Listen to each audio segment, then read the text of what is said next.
அல்லேலூயா. உன் களஞ்சி நிரம்பணுமா? அதிகாலே காத்துரு. நான் கர்த்தருடைய கிருபையினால வெளியே ஊழியத்துக்கு அநேக பயன்படுத்துகிறாங்க.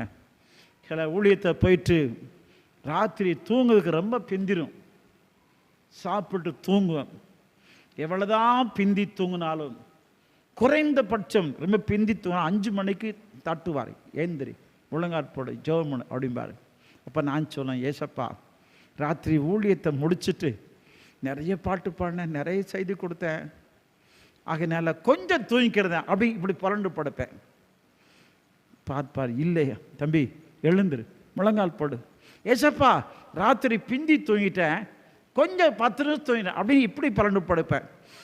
ஆண்டவர் பார்ப்பார், இவனை எழுப்புக்கு சரியான வழி, நீ புரண்டு பொண்ணு படுத்துக்கிட்டிக்கோ அப்படின்னு சொல்லிட்டு மூக்குக்குள்ளே கொசு போயிடும்.